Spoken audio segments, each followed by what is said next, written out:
여러분, 오늘 본문은요, 하나님께서 약속하신 땅에 드디어 이제 정착해서 살기 시작했던 세대들에 대한 이야기입니다. 하나님께서는 애굽에서 종살이하고 있던 이스라엘 백성을 그의 크신 능력으로 이끌어 내셔서 가나안 땅을 향하게 하셨습니다.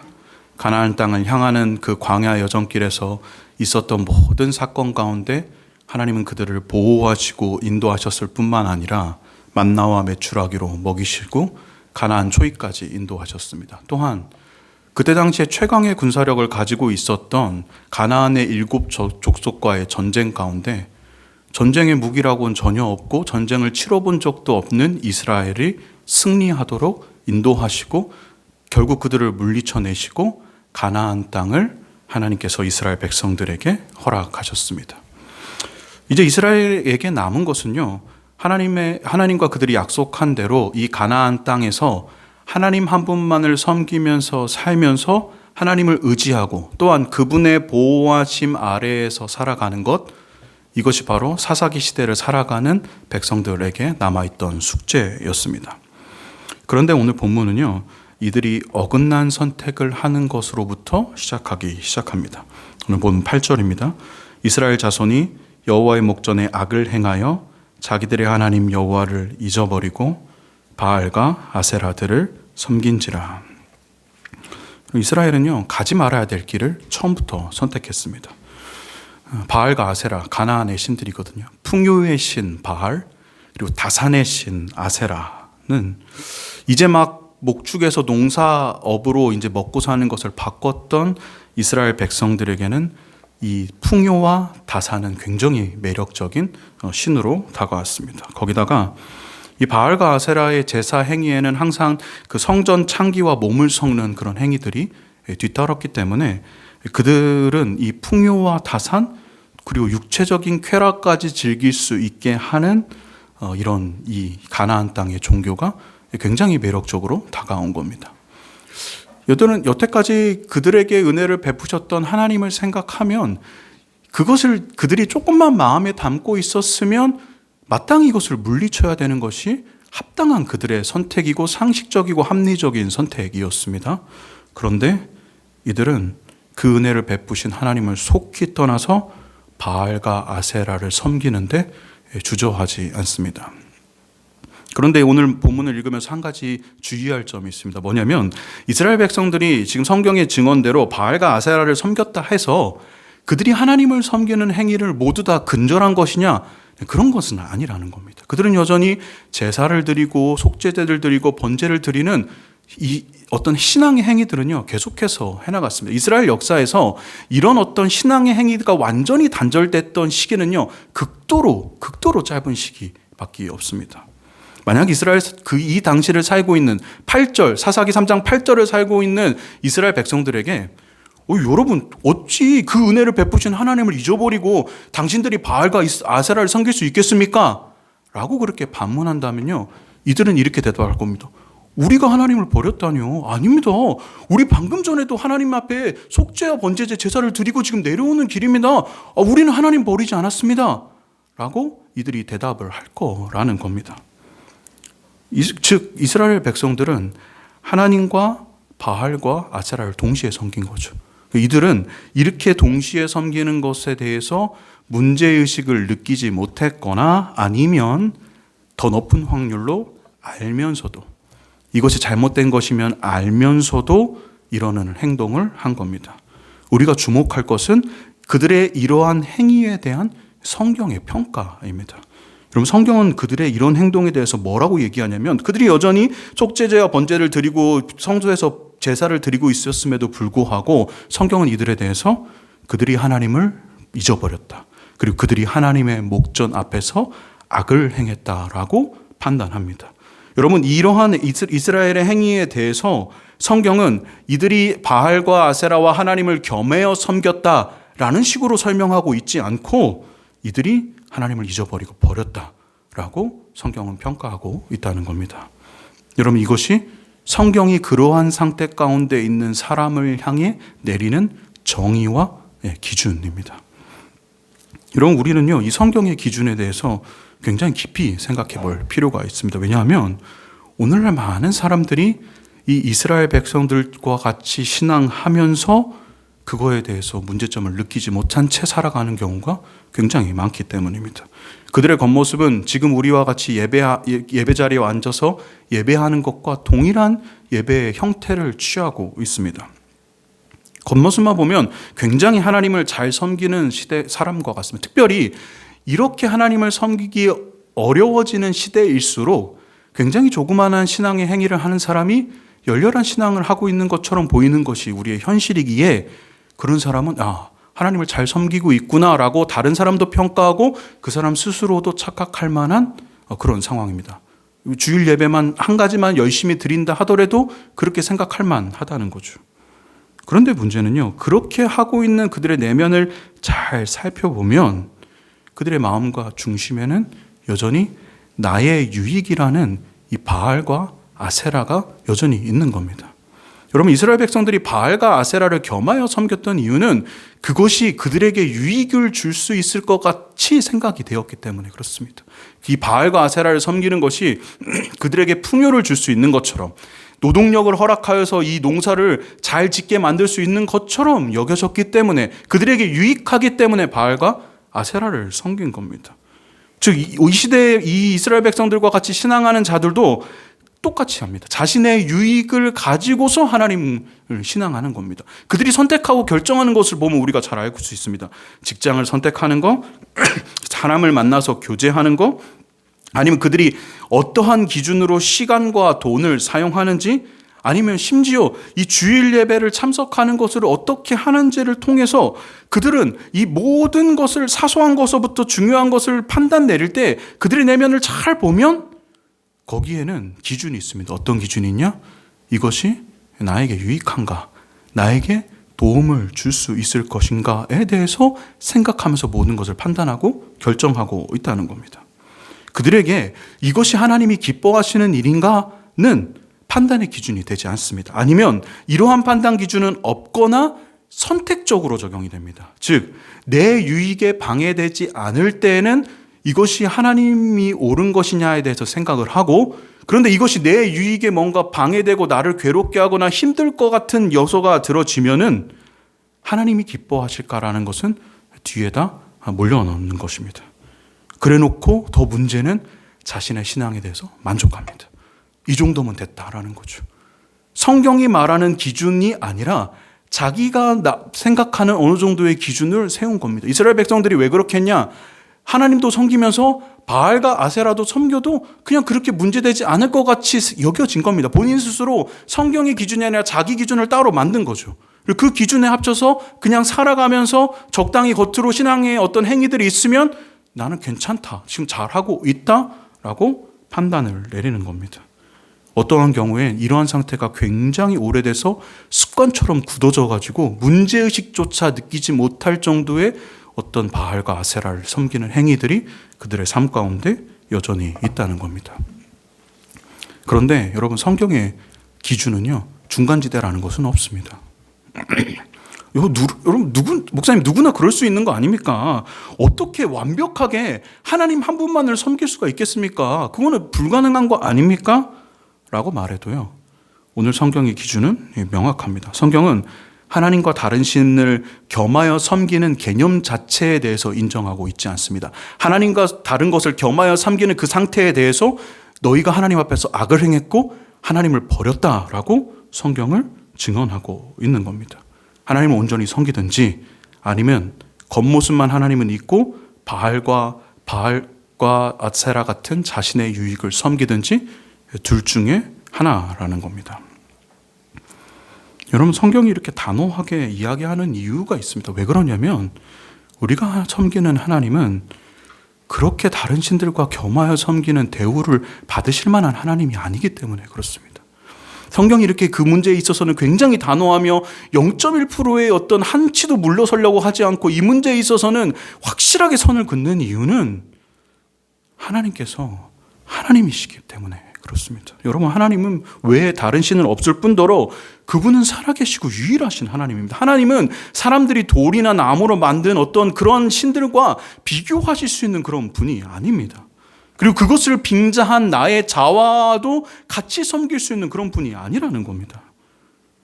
우리가 만약에 이 어떠한 하나님과 다른 어떤 것을 겸하여 섬기고 있다면 우리가 기억해야 될 것은 우리가 그런 행위를 하는 것은 하나님을 모독하는 행위라는 거죠.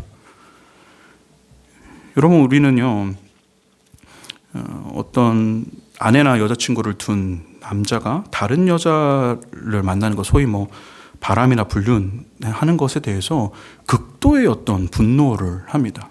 여러분, 이 사안에 대해서는 누구나 그럴 수 있는 거 아닙니까? 어떻게 사람이 완벽합니까? 그렇게 좀 실수할 수도 있는 거 아닙니까? 라고 우리가 그 사안에 대해서 감정적으로 받아들이지 않습니다. 이렇게 하는 이유는, 그 사안에 대해서 그렇게 분노하는 이유는 이러한 행위가 그 여자친구나 아내의 인격을 굉장하게 모독하는 행위이기 때문임을 우리는 본능적으로 알고 있기 때문에 그렇습니다. 여러분, 근데 많은 사람들은 바람과 불륜에는 분노하지만 하나님을 이와 같은 방식으로 섬기는 것에 대해서는 그렇게 감정적으로 반응하지 않습니다. 이게 하나님을 모독하고 멸시하는 행위라는 것에 대해서 알든지 아니면 그렇게 모르고 하는 행위일 수도 있지만 어떻게 하든 이것은 하나님을 모독하는 행위인데 이 행위에 대해서는 특별히 자신 안에서 이 일이 벌어지는 것은 굉장히 간대합니다.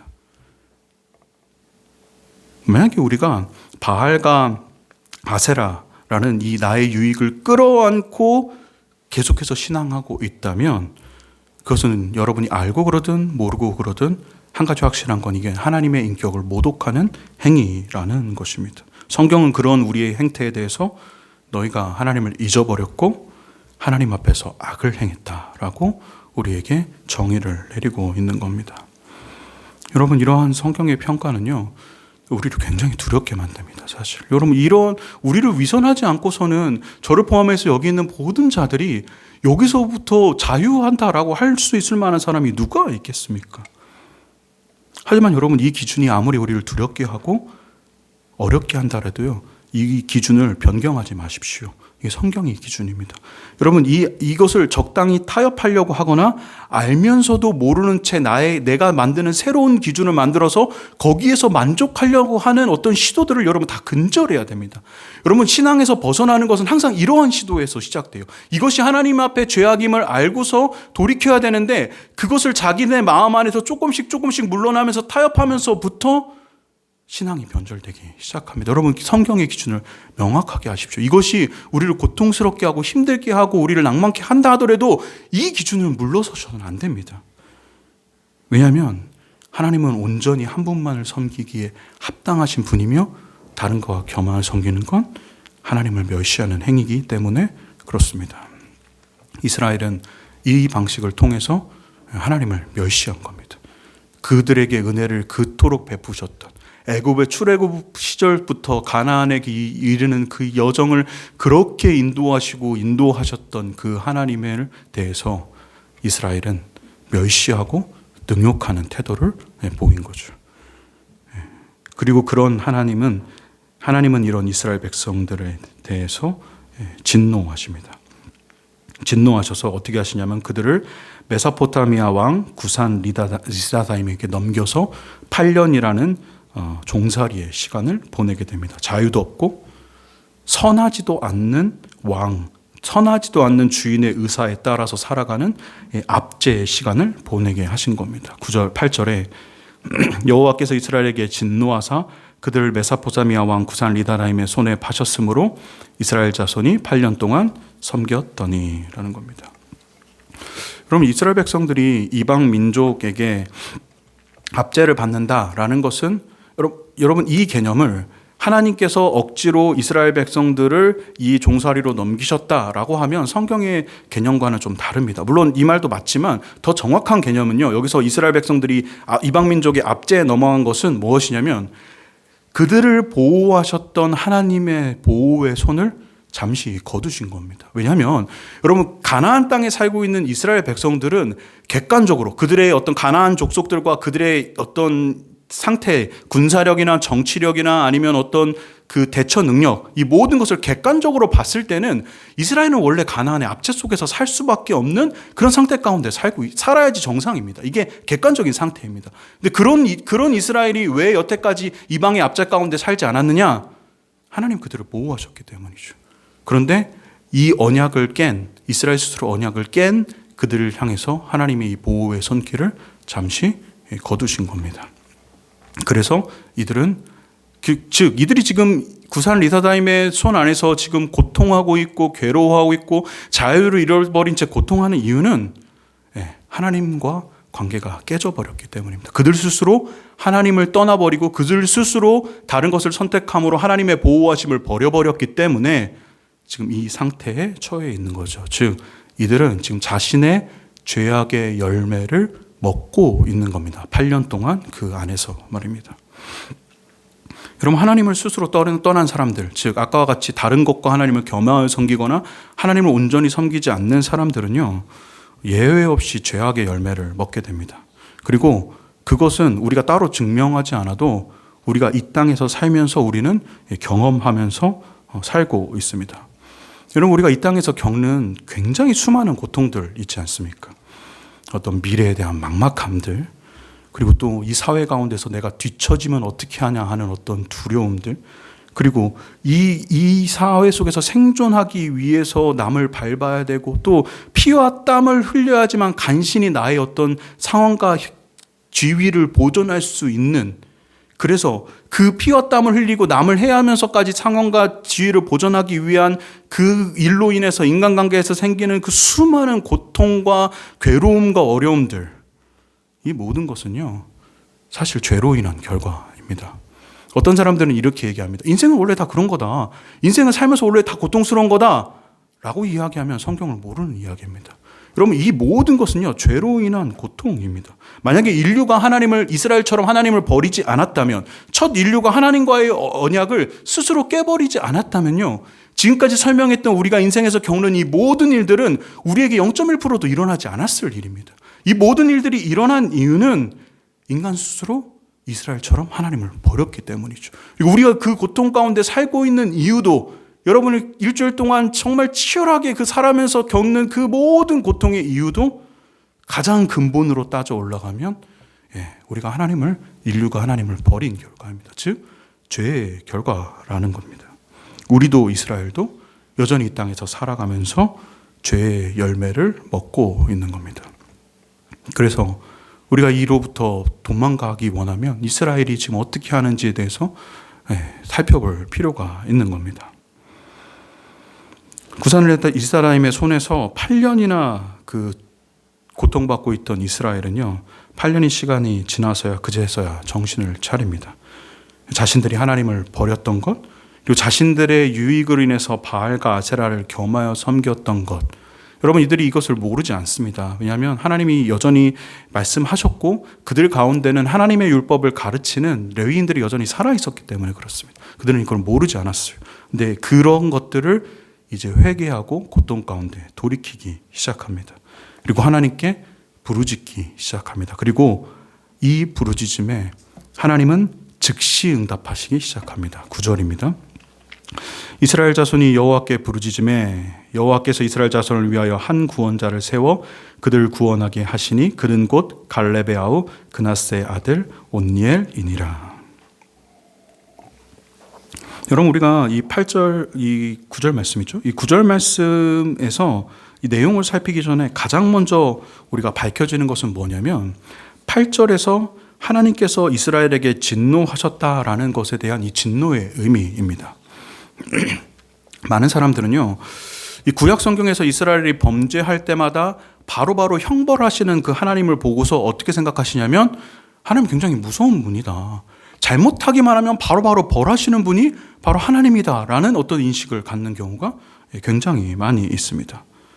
만약에 우리가 하나님을 심판하시는 분으로만 생각하는 거죠. 특별히 사사기를 읽어가면 이러한 생각을 더 굳혀가는 사람들이 있습니다. 아, 하나님 잘못하자마자, 우상 섬기자마자 바로 벌하시네? 바로 벌하시네? 라고 하면서 하나님께서 마치 이스라엘 백성들을 벌하기 위해 기다리고 있다가 봉방 벌하시는 분 으로 생각하는 사람들이 굉장히 많이 있다는 겁니다. 그런데 이러한 생각은 성경을 너무 잘못 읽는 것입니다.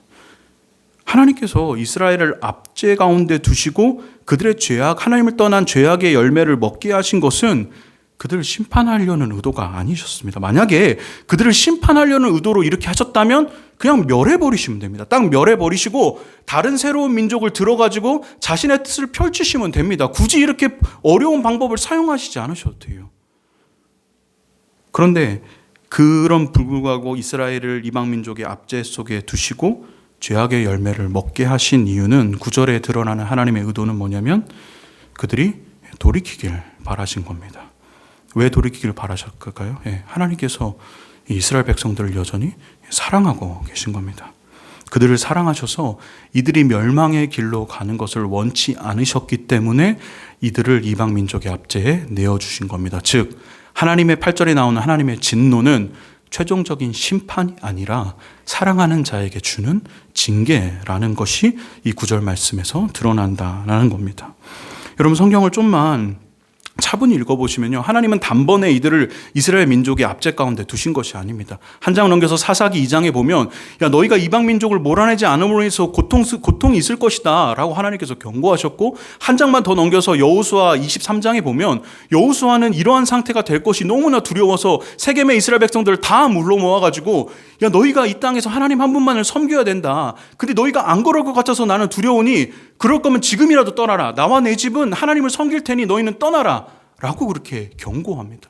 떠나라고 경고한 것은 하나님을 올바로 섬기라는 애타는 여호수아의 고백이었던 겁니다. 하나님은 계속해서요 이스라엘 백성들에게 그렇게 하면 안 된다는 메시지를 계속해서 뒀던 겁니다. 근데 계속해서 뒀음에도 불구하고 이스라엘 백성들이 듣지 않자 하나님이 최후의 방법으로 선택할 수밖에 없었던 건 이방 민족의 고통 가운데 그들의 죄의 열매를 먹도록 밀어 넣으신 겁니다. 여러분 요즘 우리 아이들이 예배당에서 뛰어다니는 것을 굉장히 좋아합니다. 오후 예배가 끝나자마자 그들은 준비하고 땅하고 뛰어다닐 준비를 하죠. 여러분 그런데 만약에 이렇게 뛰어다니는 그 아이들의 손에 포크와 칼이 들려 있다고 한번 여러분 생각해 보십시오. 여러분 이 상황을 여러분 보면은 여러분이 어떻게 하시겠습니까? 당연히 그렇죠. 야 강건아 도준아 그거 내려놔야 된다. 이거 들고서 뛰다가 진짜 큰일 난다? 라고 그렇게 얘기를 하겠죠. 그런데 그 말을 듣고 강건이랑 도준이가 이걸 내려놓으면 아주 좋습니다. 아주 좋습니다. 그런데 만약에 세아랑 안호가 싫다고 고집을 부리는 겁니다. 나 이거 싫다고 끝까지 고집을 부리면 여러분 어떻게 해야 되겠습니까? 강제로라도 뺏어야 되는 겁니다. 이거 뺏으면 세아랑 안호요 여러분 진짜 이 세상을 다 잃은 것 같은 표정과 그리고 눈빛을 가지고요 큰 소리로 울 거예요. 그럼에도 불구하고 뺏어야 됩니다. 왜냐하면 그것을 들고 뛰었을 때의 결과가 우리가 보이고 세아랑 아로를 사랑하기 때문에 그래서 그런 결과가 세아랑 아로에게 임하지 않게 하기 위해서 그들이 고통스럽더라도 칼과 포크를 뺏어야 되는 거죠. 여러분 하나님께서 왜 이스라엘 이방 민족에게 넣어주셨는지 아십니까? 그렇게 해서라도 돌이켜야 되기 때문에 그렇습니다. 여러분 하나님께는요 바알과 아세라를 섬기는 자들, 바알과 아세라를 기뻐하고 그것을 겸하여 섬기는 자들이 가게 될 그 결말이 하나님은 선명하게 보이시는 거죠. 그들이 그것을 들고 뛰었을 때 어떻게 되는지에 대해서 하나님은 선명히 보이시는 겁니다. 이스라엘의 결말이. 그래서 하나님은 그 이스라엘을 사랑하기에 그 길로 가는 것을 원치 않으시는 겁니다. 그래서 설득하는 거죠. 그게 아니다. 내려놔라. 근데 설득하지 않아도 또 설득하는 겁니다. 내려놔라. 그리고 또 들어도 듣지 않으니까 하나님께서 최종적으로 선택할 수 있는 것은 그들이 고통 가운데 밀어넣어서라도 그것을 내려놓게 하는 겁니다. 그렇게 해서라도 여러분 돌이켜야 되죠. 왜요? 결말이 보이지 않습니까? 그렇게 해서 멸망받을 이스라엘이 보이니까 하나님께서 이스라엘을 사랑하지 않는다면 그들이 그렇게 멸망받든 멸망받지 않든 무슨 상관이겠어요. 그런데 하나님 이스라엘을 사랑하시잖아요. 그러니까 그 결과를 보고 싶지 않으신 겁니다. 이방의 압제까지 넣어서라도 그 손을 놓게 하시는 거죠. 즉 이방의 압제 가운데 들어간 것은 하나님의 사랑의 표현입니다. 여러분 징계는 하나님의 사랑과 우리의 무지와 고집이 합쳐서 나온 결과입니다. 우리의 무지와 고집이 쉽게 사라졌다면 징계가 아니라 훈계 가운데 우리는 돌이킨다면 그러한 징계는 우리 가운데 임하지 않을 겁니다. 우리가 고집부리기 때문에 그렇죠. 여러분 이 땅에서요 우리가 여러 가지 이유로 고통하는 것은요, 분명히 우리의 죄악의 결과입니다. 그것은 분명합니다. 그런데 죄악의 결과임과 동시에 여러분 고통할 때마다 기억하십시오. 그거는 동시에 돌아오라는 하나님의 부르심입니다. 하나님의 상태, 하나님과 같이 있던 하나님을 떠난 상태로부터 돌아오라는 하나님의 메시지고, 멸망의 길로부터 돌아오라는 하나님의 품으로 돌아오라는 하나님의 부르심이 있는 겁니다. 여러분이 인생에서 겪는 수많은 고통 분명히 맞습니다. 우리의 죄악 때문입니다. 우리의 죄악으로 인해서 그런 결과가 분명히 나타났습니다. 우리가 그 죄악 결과를 먹으면서 지금도 살아가고 있는 겁니다. 그런데 한 가지 더 기억하십시오. 그거를 먹게 하신 이유는, 그 고통 가운데 두신 이유는요, 돌아오라는 겁니다. 돌아오는 거. 떠나야 된다고. 거기 있다가는 멸망받으니 떠나서 돌아와서 하나님의 품으로 와야 된다는 하나님의 메시지입니다. 여러분 가운데 이 높은 뜻교회 강단에서 전해지는 말씀이 여러분의 심령을 굉장히 괴롭게 만드시는 분이 있으십니까? 자꾸 나를 하나님 앞에서 그렇게 악한 자로 묘사하냐, 자꾸 나를 하나님의 진노 아래에 있다고 그렇게 설명하고, 내 기준보다 더 높은 기준의 신앙을 나에게 자꾸 압박하면서 나를 왜 이렇게 괴롭게 하지?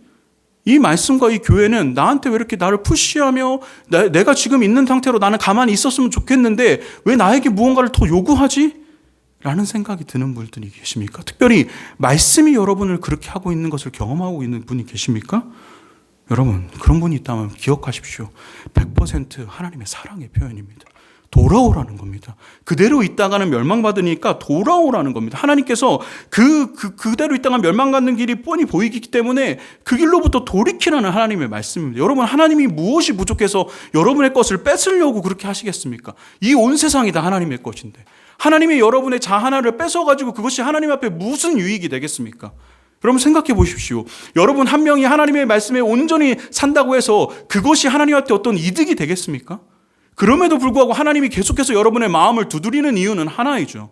돌이키라는 겁니다. 글로 가서는 멸망받으니까 돌아와서 하나님의 품으로 다시 돌아와야 된다고. 너의 자아들, 나를 유익을, 내가 내 것을 추구하려는 이 모든 것과 하나님을 겸하여 섬기는 것은 있을 수 없으니 그건 하나님을 멸시하는 태도이니 그것을 빨리 버리고, 그 길로 가면 멸망하니까 버리고 돌아와서 하나님 한 분만을 온전히 섬겨 하나님 안에 있는 생명을 얻으라는 겁니다. 하나님께서 하시는 이유는 그 이유 때문에 여러분에게 그렇게 말씀을 통해서 압박하시는 겁니다. 여러분, 우리의 고통의 시간이 왜 이렇게 길어지느냐 한 그 이유는 우리가 계속 고집을 부려서 그렇습니다. 이스라엘 백성들이 압제가 왜 8년이나 시간이 지났는지 아십니까? 8년 동안 이들이 고집을 부린 거죠. 8년 동안 바알과 아세라를, 그들에게 일시적인 기쁨을 주지만 언젠가 이스라엘을 악의 구렁텅이로 밀어 넣을 그 바알과 아세라를, 포크와 칼을 꽉 쥐고 놓지 않는 겁니다. 끝까지 고집을 부리는 거예요. 하나님이 설득해도 끝까지 고집을 부리니 압제의 시간이 8년이라는 시간 동안 그들이 고통을 받은 겁니다. 그렇게 여러분, 여러분께서는 이 하나님의 사랑의 소리를 들으셔야 됩니다. 여러분이 만약에 죄의 결과로 고통하고 있다면, 그래서 바알과 아세라를 내가 동시에 섬기고 있구나라는 것으로부터 정죄를 받는 상태 가운데 있다면 돌이켜셔야 됩니다. 이스라엘처럼 하셔야 돼요. 뭐냐면 하나님 앞에 구원을 호소해야 됩니다. 하나님, 우리를 불쌍히 여겨주시고 여기서 우리를 구원해 주소서라고 그 하나님 앞에 호소해야 됩니다. 그리고 들어야 됩니다. 생명의 길로 부르시는 그 하나님의 음성을 여러분 들으셔야 됩니다. 그리고 이렇게 이스라엘을 사랑하셨던 그 하나님의 사랑이 이스라엘 가운데 가시적으로 나타나 보인 것이 바로 하나님께서 보내신 지도자, 새로운 지도자인 이 사사입니다. 여러분, 하나님은 이스라엘 백성들이 돌이켜서 하나님께 부르짖자 그 즉시 응답하십니다. 여러분, 구절 말씀을 가만히 읽어보면 그들의 부르짖음과 그들의 어떤 것과 하나님의 응답이요, 그냥 간격 없이 이렇게 맞닿아 있습니다. 부르짖더니 하나님 바로 마치 준비하셨던 것처럼, 기다리셨던 것처럼, 니네가 돌이키기만 하면 내가 구원하겠다는 마음의 준비를 이미 하신 것처럼 바로 그들에게 응답하시기 시작합니다. 그리고 그 응답은 이전에는 없었던 새로운 지도자죠. 갈렙의 아우 그나스의 아들 온니엘이라는 사사를 보내시는 것을 통해서 하나님의 이 사랑이 그들 가운데 나타나기 시작합니다. 여러분, 그런데 이 사사기의 많은 부분에 사실 그렇지만 사사기에 나오는 구원의 기록은요, 굉장히 앞선 성경들과 다르게 독특할 때가 많이 있습니다. 뭐냐면 민수기나 여호수아에 보면 대부분 전쟁을 어떻게 치루었는지, 즉 하나님이 그들을 어떻게 구원하셨는지에 대해서 굉장히 상세하게 이렇게 기록되어 있는 경우가 많습니다. 하나님이 뭐 해를 하루 날 동안 뜨게 하셔서 이기셨다, 모세와 팔이 이렇게 들려서 구원을 하셨다라고 그 전쟁의 기록이 상세하게 기록되어 있는 경우가 굉장히 많이 있습니다. 그런데 사사기는요, 많은 경우에 몇 번 특수한 경우를 제외하고는 그 전쟁을 어떻게 이뤘는지에 대해서 잘 하나님께서 묘사하시지 않습니다. 오늘 본문도 그러하죠. 그래서 우리가 우린 본문을 읽을 때는 그냥 순식간에 싹 지나가 버릴 때가 많이 있습니다. 그런가 보다. 왜 이게 뭔가 무미건조하게 지나가는 것처럼 느껴질 때가 많이 있습니다. 왜 그러냐면 성경의 의도입니다. 성경은 지금 오늘 본문을 통해서 이야기하는 것은 두 가지인데, 사사에 대해서 뭐냐면 사사를 누가 누구에게 보냈는가에 대해서 그렇게 집중하고, 두 번째는 사사가 와서 한 일 그 자체에만, 자체를 설명하는 것으로 오늘 본문은 만족합니다. 즉 하나님 원하시는, 이 오늘 성경을 읽는 사람들이 하나님이 어떻게 구원을 이루셨나 보다 누가 누구를 위해서 사사를 보내셨는지와 사사가 와서 벌어진 일이 무엇인가에 대한 그 결과에 더 집중하기를 바라셨기 때문입니다. 여러분, 성경이 사사를 누가 누구에게 보냈다고 그렇게 이야기합니까? 9절입니다. 이스라엘 백성이 여호와께 부르짖음에 여호와께서 이스라엘 자손을 위하여라고 되어 있습니다. 여러분, 사사는요, 하나님께서 이스라엘 백성을 위해서 보낸 사람입니다. 여기서 말하는 하나님과 이스라엘 백성의 관계가 사사기 3장 8절부터 어떤 관계입니까?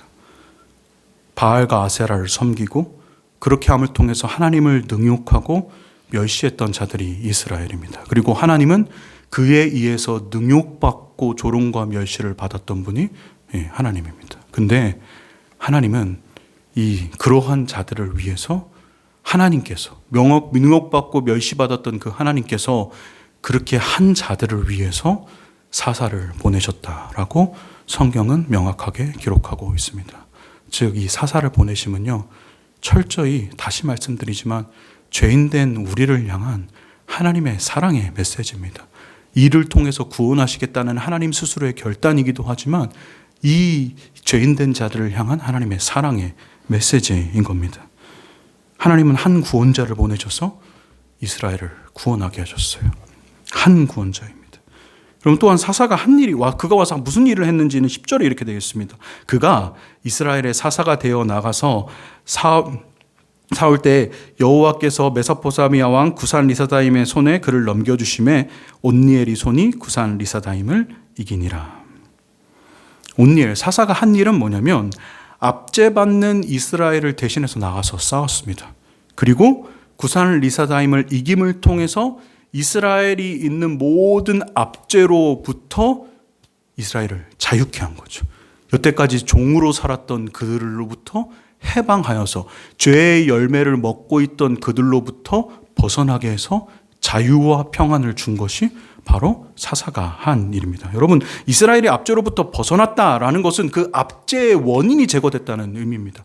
압제의 원인이 뭐였습니까? 그들이 죄의 열매를 먹게 된 원인은 그들 스스로 하나님을 멸시하고 하나님을 떠났기 때문입니다. 근데 사사가 와서 이 문제가 해결됐다라는 것은 그들이 하나님을 떠나서 그들의 죄의 열매를 먹게 했던 그 모든 죄가 사사를 통해서 해결됐다는 거죠. 사사를 통해서, 사사의 사역을 통해서 그 문제가 해결됐기 때문에 이스라엘이 이방의 압제로부터 구원을 받을 수가 있게 된 겁니다.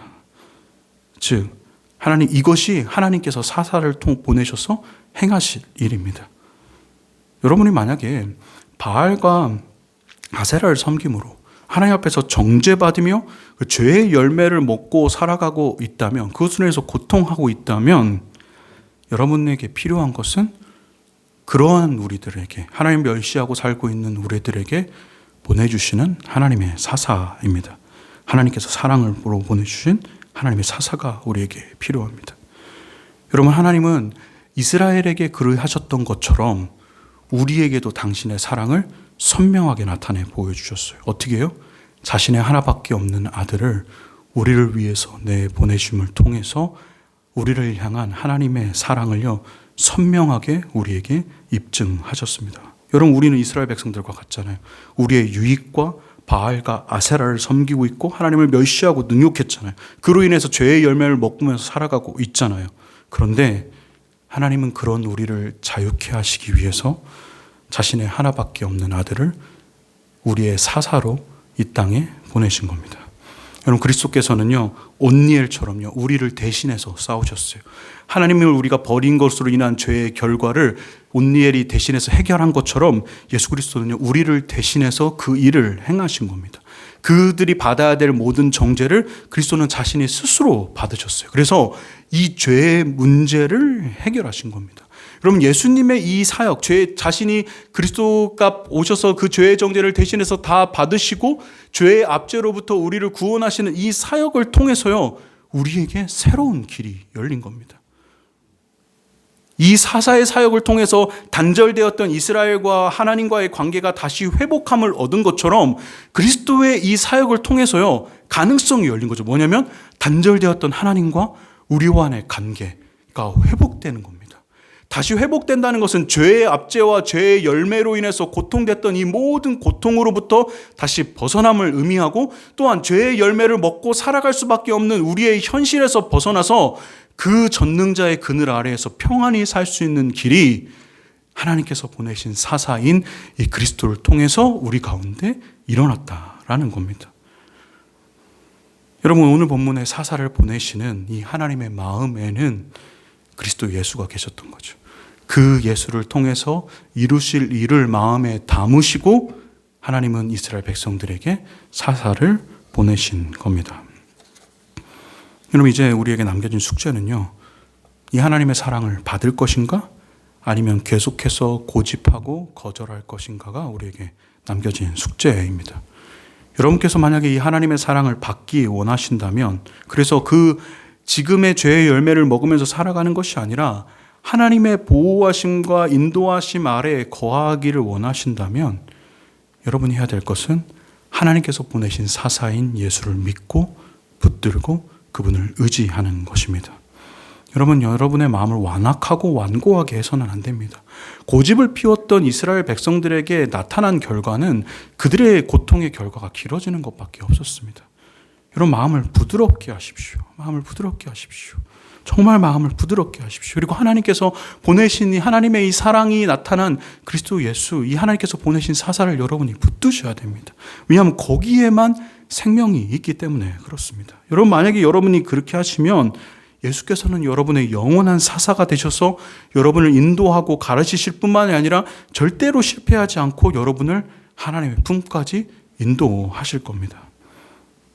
여러분이 아직 내가 이 말씀을 듣고도 잘 모르겠다라고 하신 분은 좋습니다. 잘 모르겠다고 하더라도 적어도 한 가지는 여러분 확실하십시오. 뭐냐면 여러분이 하나님의 사랑을 알고 경험하는 길은 오직 그리스도를 통해서 우리가 알 수 있다는 이 한 가지 사실은 여러분 확신하시기 바랍니다.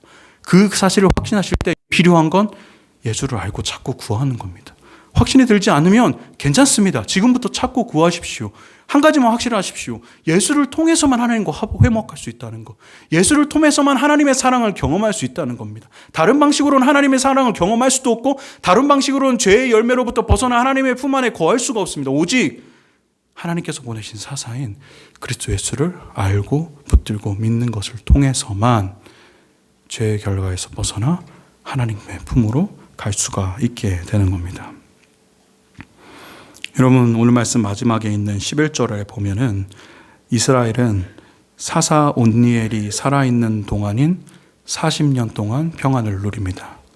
그리고 우리가 잘 알듯이 이스라엘은 또 다시 사사기를 읽어본 분들은 알듯이 또 다시 압제 가운데로 들어가게 됩니다. 이스라엘 평안은요, 인간 사사가 죽으면서 사라집니다. 여러분, 하지만 예수를 믿는 자들의 평안은 절대로 사라지지 않고 영원히 지속됩니다. 그 이유는 우리의 사사 되신 그리스도께서 영원히 죽지 않고 살아계셔서 하나님 우편에서 영원토록 우리의 중보자가 되시고 보호자가 되시고 우리의 증인이 되시기 때문에 그렇습니다. 여러분, 이 그리스도를 붙들고 믿으십시오. 그리스도가 여러분을 하나님과 화목하게 하여 전능하신 하나님의 그늘 아래로 여러분을 이끌어 주실 것입니다. 같이 기도하겠습니다. 여러분